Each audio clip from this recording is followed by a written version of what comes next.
हमारे पास एक विशेष प्रकार का ध्यान है जिसे शून्य कहा जाता है, जिसका मतलब शून्य का शाब्दिक अनुवाद खालीपन है। तो अगर आप शून्य ध्यान में बैठकर जम जाएं, तो ये मृत्यु के निकट नहीं है, असल में मृत्यु ही, लेकिन सचेतन मृत्यु है।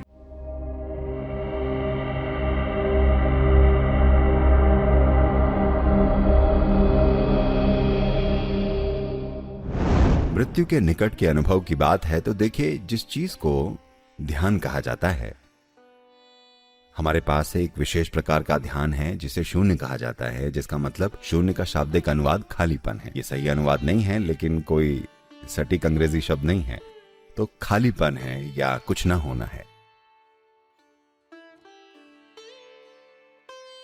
तो अगर आप शून्य ध्यान में बैठकर जम जाएं, तो ये मृत्यु के निकट नहीं है, असल में मृत्यु ही है, लेकिन सचेतन मृत्यु है। आप देखिए, अगर आपके पास, मान लीजिए कि आप साइकिल चला रहे हैं, आप एक नए साइकिल सवार हैं जिसके पास थोड़ा ही संतुलन है, तो आप इस तरह से जाएंगे। कोई दूसरा बच्चा है जो सवारी कर रहा है,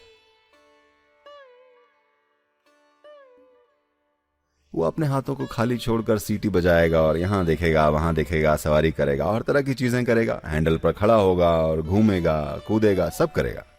क्यों? ये एक तरह की महारत है, एक खास संतुलन और महारत है। तब आप साइकिल से कूद सकते हैं और फिर से वापस आ सकते हैं, ये सब कुछ कर सकते हैं। इसी तरह अपने शरीर के साथ भी अगर आपके पास एक खास मात्रा में कुशलता है, तो आप आसानी से कूद सकते हैं और वापस आ सकते हैं। अब ये गलती किसी दवा की वजह से हो रही है, या कई लोगों के साथ 60-70 के दशक के दौरान, जब LSD का समय था, बहुत सारे लोग थे जो इसके बारे में बात कर रहे थे, और ये वाकई में उनके साथ हुआ था। ऐसा नहीं कि वो चीजों की कल्पना कर रहे थे, ये वास्तव में उनमें से कई के साथ हुआ था। लेकिन ये इसलिए भी था क्योंकि ये दिमाग का भ्रम था। कोई नहीं जानता था कि वो ये था या वो था। ये पक्का करने का कोई तरीका नहीं था कि ये वास्तव में उनके साथ हुआ था या नहीं। लेकिन मैं उस समय के कई लोगों से मिल चुका हूं जिन्होंने वास्तव में उन चीजों का अनुभव किया था,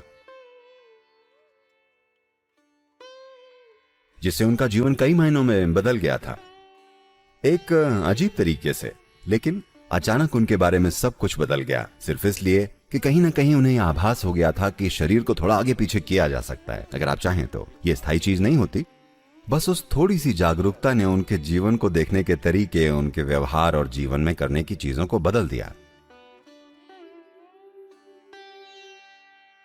तो ये मृत्यु के निकट की बात है, तो मैंने वास्तव में ऐसा कुछ पढ़ा नहीं है, लेकिन कुछ लोगों ने मुझे बताया है। कुछ लोकप्रिय किताबें हैं जिनमें उनका कहना है उनको देवदूत दिखे हैं और वहां एक सुरंग जा रही है। देखिए, एक बात है जो आपको समझनी चाहिए, जब कोई सर्जरी करवाने जा रहा होता है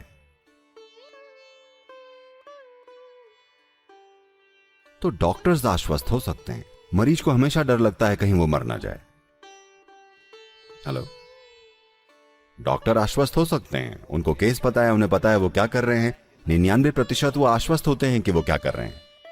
लेकिन मरीज एक बार जब वो अपनी आंखें बंद कर लेता है और अपना जीवन किसी को सौंप देता है,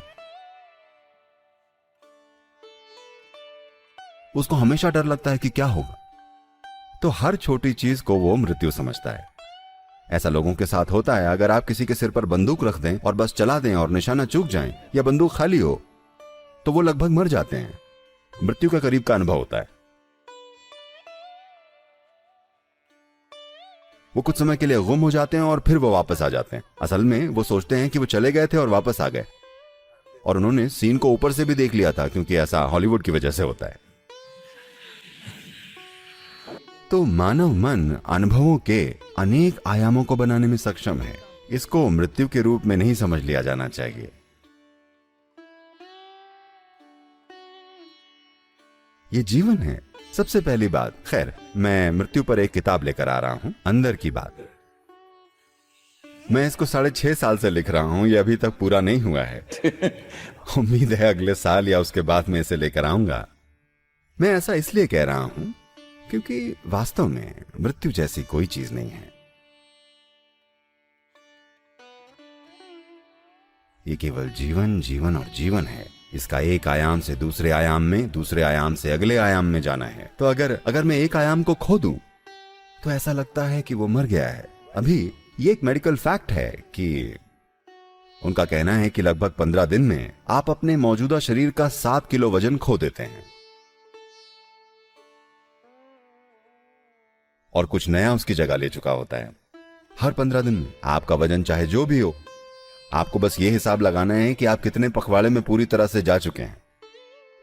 आपके शरीर में जो कुछ भी है वो लगातार खो रहा है और कुछ नया आ रहा है, लेकिन आप उसे मृत्यु के रूप में अनुभव नहीं करते। हर भोजन में, हर रोज आप जो अपना पेट खाली करते हैं, आपके लिए ये मृत्यु के करीब का अनुभव होना चाहिए, लेकिन ऐसा नहीं होता। लेकिन ये आपके साथ होता है क्योंकि आपके अनुभव में कुछ अलगाव हो रहा है, विशेष करके एनेस्थेटिक प्रभाव के कारण। ऐसे अपनी विभिन्न क्षमताओं से अलग होना, जिनके आप आमतौर पर आदी होते हैं, अचानक आपको ऐसा लगता है कि आप मर चुके हैं। कोई नहीं मरा है, ये पूरी तरह से ये गलत समझ है। हाँ, आपके जीवन का हर पल, अगर आप इच्छुक हैं, यदि आप स्थितियों और अपने जीवन के विचारों और भावनाओं में नहीं उलझे हैं, तो बहुत सी चीजें हैं जो आप यहीं अनुभव कर सकते हैं। आप यहां बैठे बैठे अपने जीवन को वहां से देख सकते हैं। ठीक है, ये मृत्यु के निकट का अनुभव नहीं है, ये जीवन है।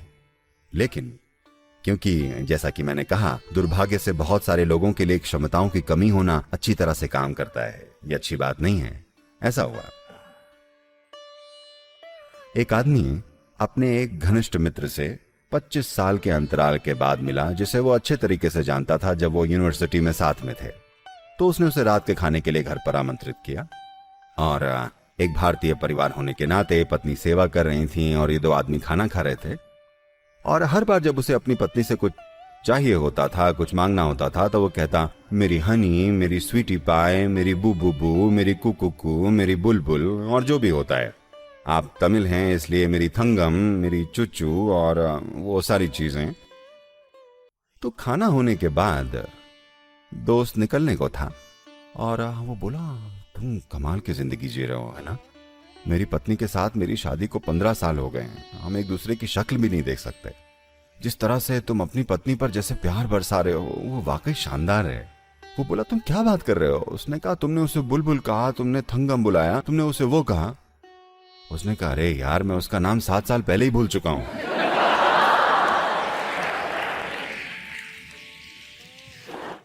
क्षमताओं का नुकसान दुर्भाग्य से बहुत सारे लोगों के लिए बहुत अच्छा काम करता है, क्योंकि वो अपनी क्षमताओं से पीड़ित हो रहे हैं। लाखों वर्षों के विकास के बाद जो सबसे बड़ी क्षमताएं हमारे पास आई हैं, दुर्भाग्य से हम उनसे पीड़ित हैं, क्योंकि हमने यूजर मैनुअल को नहीं पढ़ा है।